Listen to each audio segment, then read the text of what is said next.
несчастью, мир сейчас не таков, каким был раньше. Дети перестали слушаться своих родителей, каждый хочет написать книгу.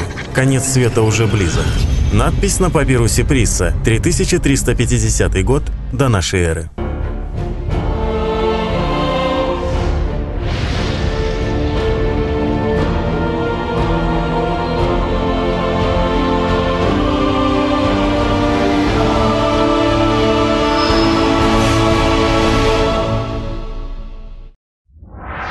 Сегодня в программе встреча с эзотериком из Голландии. Какое будущее он предскажет нашей планете и случится ли конец света? Комментарии экспертов и наши советы. Не пропустите.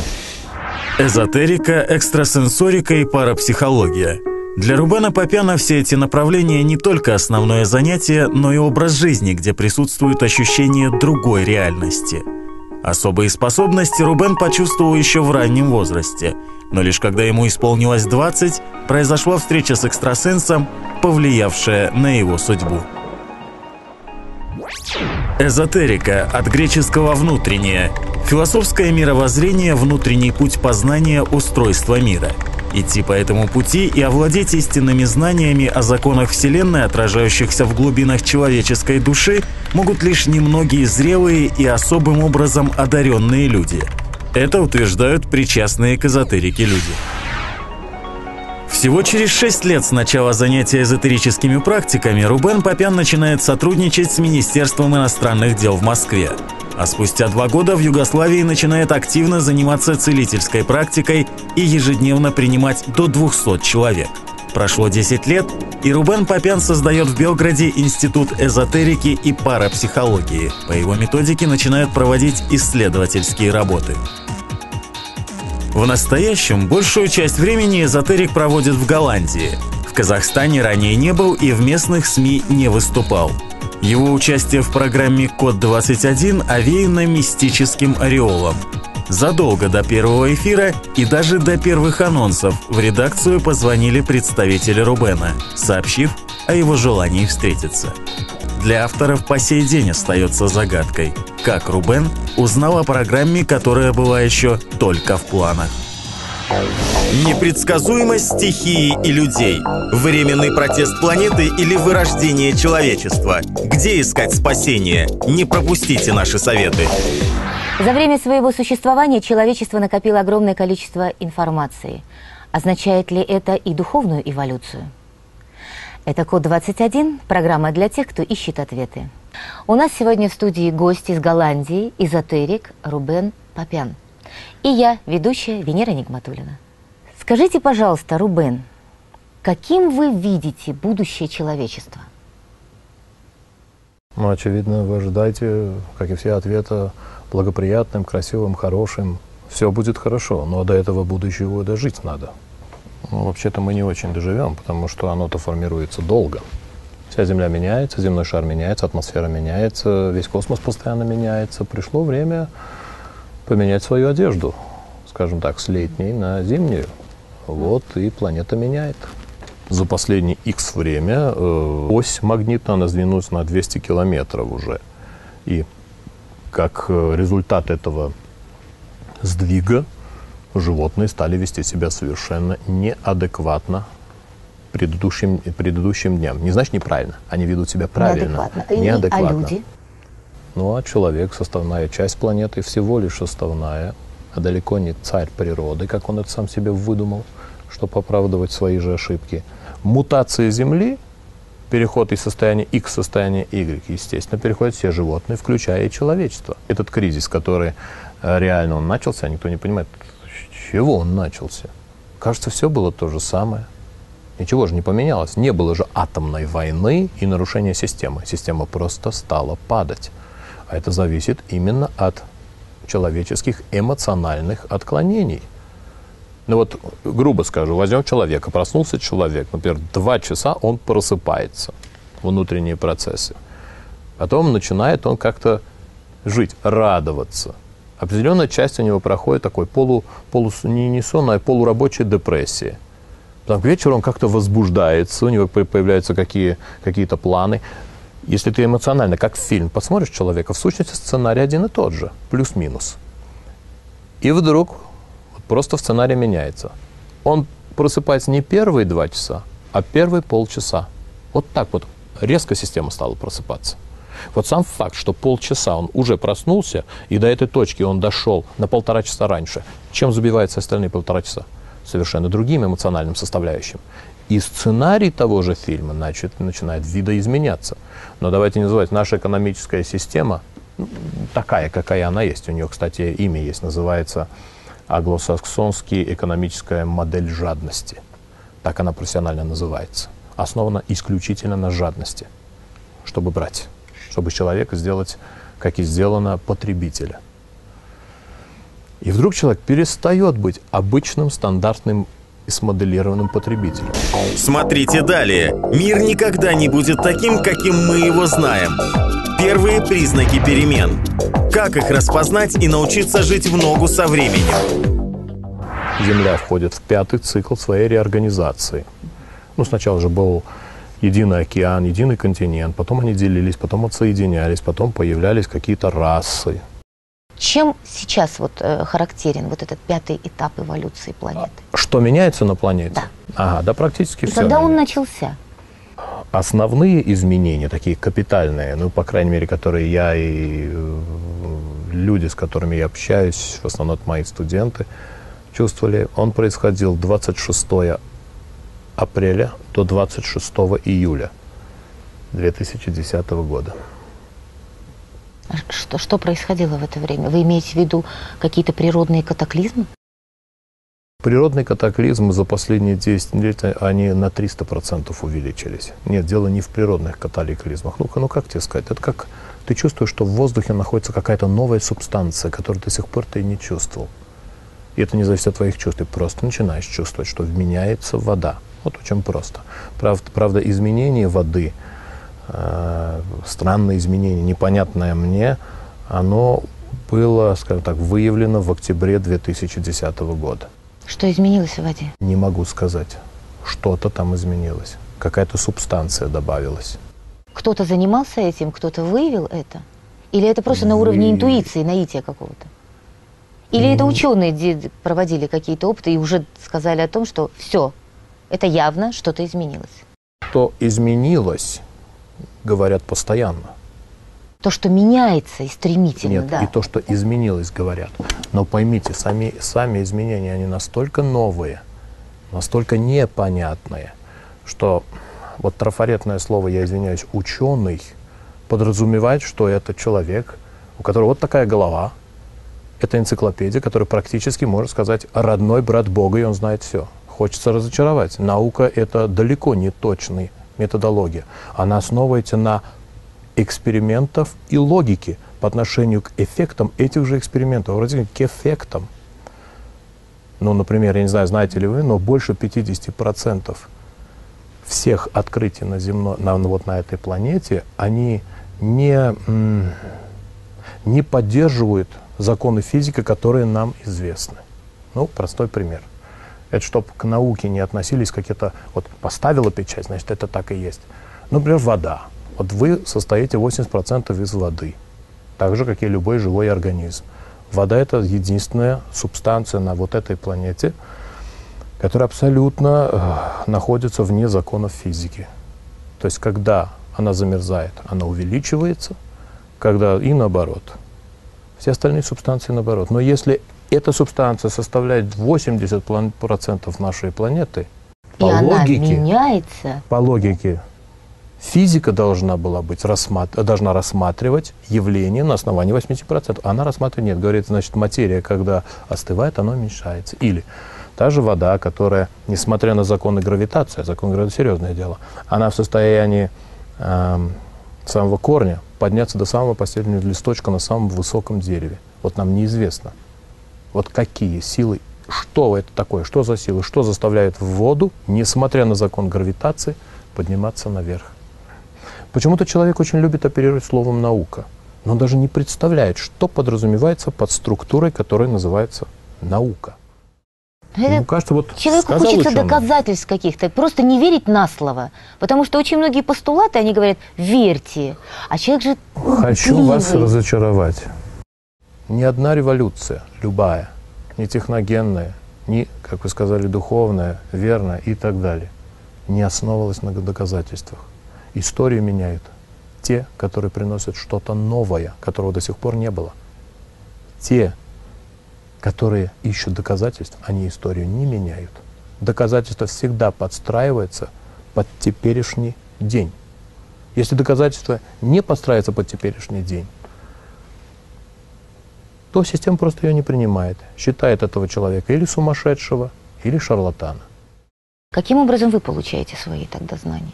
Ну, скажем так, я основываюсь на, не могу сказать на вере, но на осознании того, что у человека существенно больше возможностей, у любого, чем он даже может себе представить. Так вот, хочешь ты, не хочешь ты, твой ген мутирует.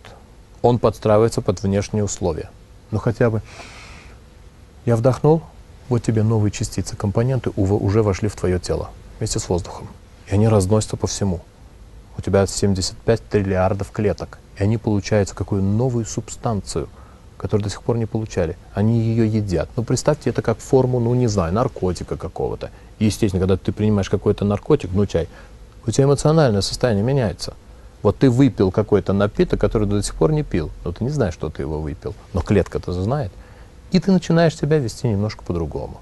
Эти мутации нас доведут, что определенные человеческие организмы не в состоянии будут мутироваться. Они будут мутироваться, но сознание самый недоразвитый, это даже не орган, составляющий человека, самый простой, самый слабый, оно не в состоянии будет принять свои собственные изменения и изменения человека впереди живущего, потому что он его привык видеть таким. Ну, если так рассуждать, то получается, что кто-то обречен на вымирание, если вот совершенно так, да? Естественно. Значит, получается, катаклизмы природные, техногенные приведут к тому, что не будет этой экономической системы. Не будет, да, вот этого уровня комфорта, этой экономической системы, и человек останется один на один с проблемой выживания в новых создавшихся условиях. Да? Нет, человек останется один на один с проблемой выживания среди 7 миллиардов таких же, как он. Вы знаете, не каждый хочет жить в будущем. Ни физиологически, ни сознательно. Вы тоже как бы часть человечества. Да. Каким образом вы представляете себе выжить в этих условиях? Даже не представляю. Натуральное хозяйство? Нет, ну до хозяйства не дойдет. Во-первых, там воды будет очень много. А когда воды много, в Греции есть остров, да, Крит. Вот на Крите когда-то существовала минойская цивилизация. Ну, Минотавр там обитал. Минойская цивилизация. Значит, от Крита на расстоянии приблизительно 200 километров, 250 километров находится остров Санторини. Это вулкан потухший. Очень красивое место, кстати. Так вот, в Санторини было извержение вулкана. Всего лишь. Поднялась волна 150-метровая высотой. Вот эта волна Санторини дошла до Крита, вошла на материк полностью и абсолютно уничтожила минойскую цивилизацию. И в глубине 15 километров находили вот эти все лодки, которые она туда отнесла. Мы говорим всего лишь об одном вулкане, и волна была 150-метровой, то есть маленькой. С водой шутить особенно не надо. Она ведет себя очень странно, и нам неизвестно, почему она так себя ведет. И когда мы говорим о потопе, мы не говорим просто вот опрокинуть чашку воды. Мы не знаем, как себя океан поведет. Это живой организм. Геометрия Земли будет изменена, карта Земли будет изменена. Кстати, есть, люди очень любят слово «научный». Паранаучные, научные расчеты. В случае волны, что останется, какие материки. На интернете вы можете посмотреть. То есть мир уже не станет привычным, таким, каким мы привыкли? Да, он совершенно непривычным, будет непривычным для нас, но это не значит, что он будет катастрофически радикальным. Часть Америки, восточная и западная, идет под воду. Там же находится вот это плато атлантическое, не атлантическое, а тихоокеанское плато, прям проходит по Калифорнии. Вот, часть Африки. Какие изменения коснутся материка Евразии? Тоже будут изменения, но материк останется как материк, естественно. Контур его частично поменяется.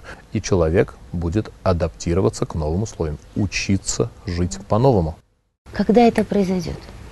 Произойдет это в очень скором будущем. Но вопрос в том, что вот опять же к этому 2012 году, из которого сделали абсолютно коммерческий такой лозунг. welcome into 12-12 и так далее. Сейчас очень много организаций, которые Хочется вот на этом деле и паразитируют. Же, совершенно правильно, именно паразитируют. Хочется разочаровать опять же. Это не кнопочка, которую нажмешь, раз, и все, и закончилось.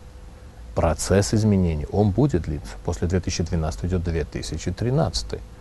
Далеко но не это уже приятно. радует, это уже оптимистично. Нет, он идет, что но далеко 2013 неприятный. нас ждет. Потом 14, потом 15, потом 16, 17. Там еще куча лет, когда человек не в состоянии себя найти. Изменения, они постоянные, это же не в течение дня происходит. Если вас интересует конкретно дата, например, 17 октября 2015 года, это я не смогу сказать. Но в общих чертах в 21 веке, теперь более крупными размерами, фрагменты из фильма, которые можно уже посмотреть, ведь что-то же должно установиться, чтобы ты логически понял, как оно работает, то человечество, естественно, создаст новый экономический модуль существования. И он будет существовать как новое существо. Опять же, человек, но с новыми принципами. Что такое новый принцип? Это уже есть фильмы рассказываю. Это, во-первых, ценности, основные ценности жизни. Вот на сегодняшний день вас спросим, вы живете, есть ли у вас список первостепенных ценностей вот этой жизни? Не в смысле, почему вы живете. Живете, есть какие-то ценности. Какие ценности? На самом деле. Какие ценности? Ну, вот. Самая главная ценность, наверное, это жизнь. Да. Но каждодневные ценности какие? Каждодневные ценности? Вы имеете в виду материальные? Ну, хотя бы материально. Дети. Ценности начнут меняться. Что такое жизнь и как это надо правильно делать? Вот на сегодняшний день вопрос, что такое жизнь и как это надо правильно делать, не рассматривается. Тебе надо работать, тебе надо кушать, тебе надо, ну, скажем так, получать удовольствие, чтобы случайно не проснулся. Все. Есть же случаи, когда люди случайно, проснулись. Есть, что конечно. Вон в сумасшедших домах сколько их. А это люди все-таки проснувшиеся, Я ходил в сумасшедшие дома. И вы знаете, не могу сказать, что каждый второй там сумасшедший. Но общество рассматривает его как сумасшедшего, потому что ценности общества для него неприемлемы. Так вот, новая система сформируется.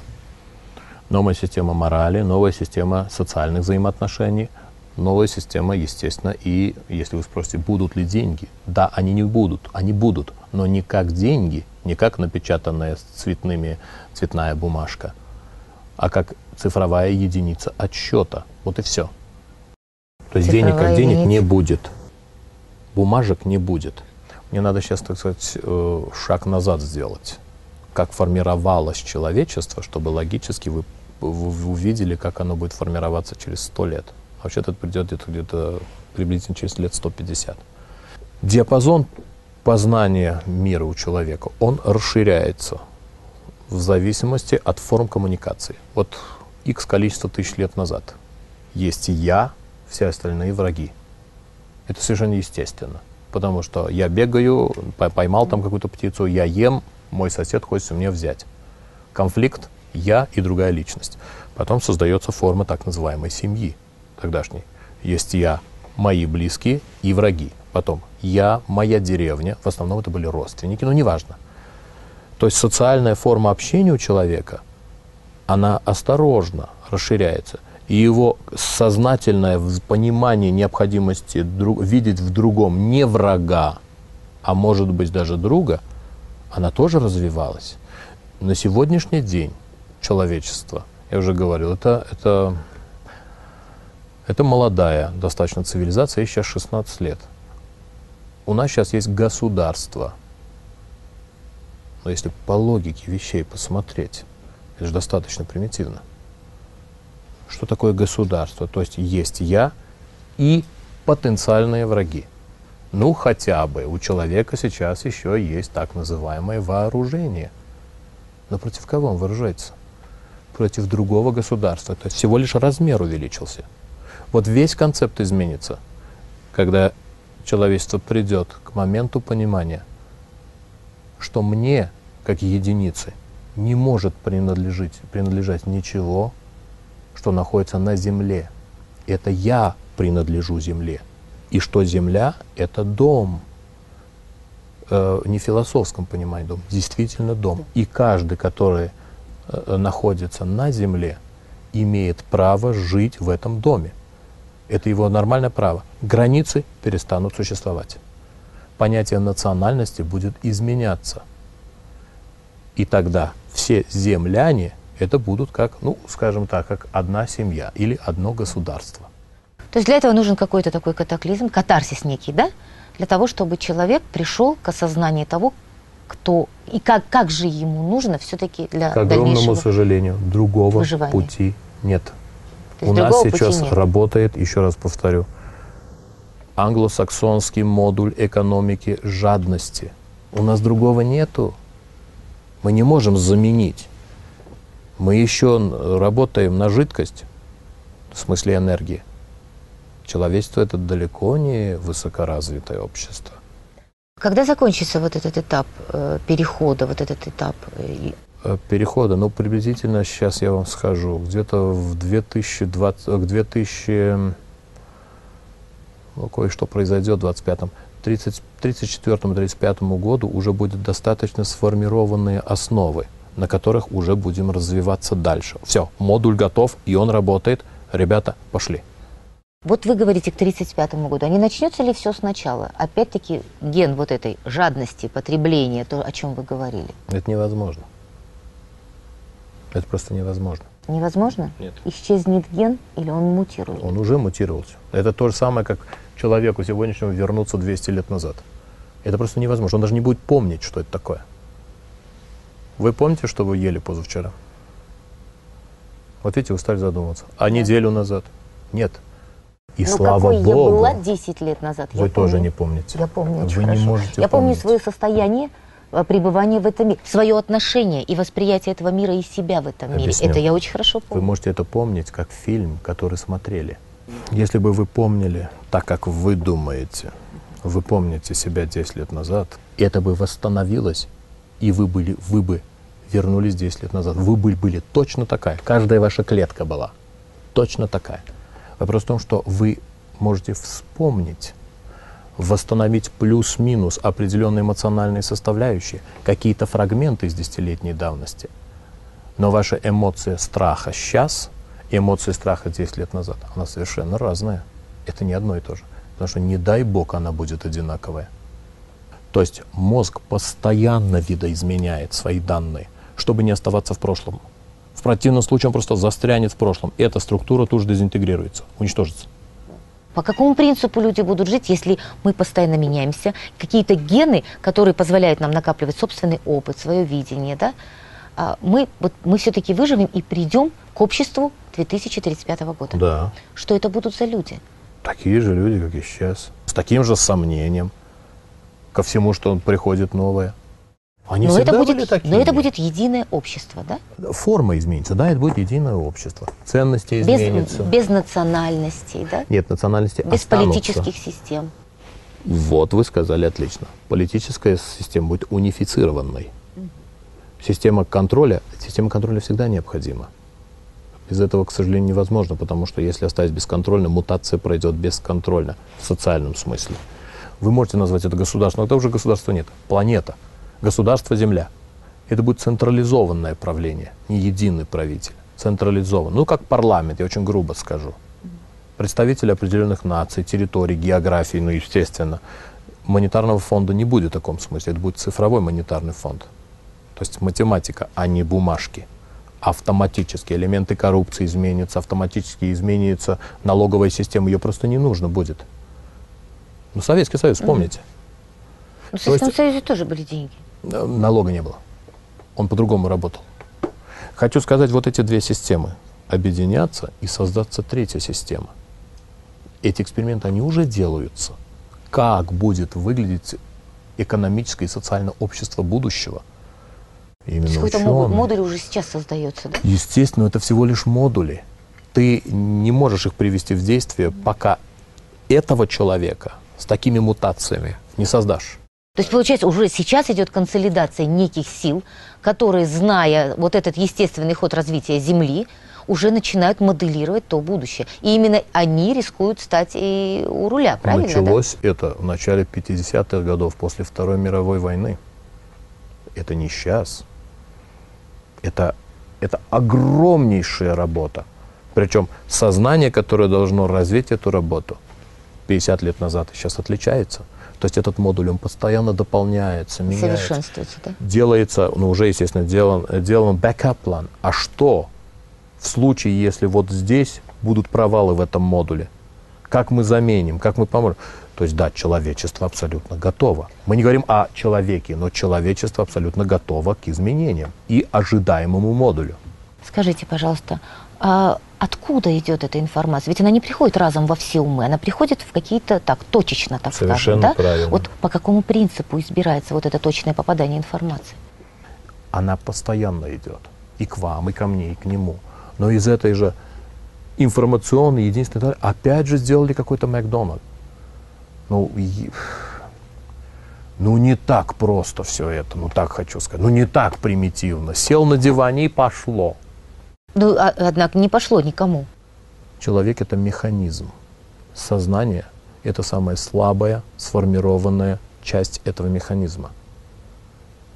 Так вы называете эту информацию, пусть будет. Она идет постоянно. Сознание не регистрирует. Это как телефон мобильный. Вот мой и ваш. Идет сигнал. Мой же тоже воспринимает, но не звонит. Потому что он на номер 222-333 он не реагирует, он его не узнает. Представьте, что это сознание. Но ваш узнает.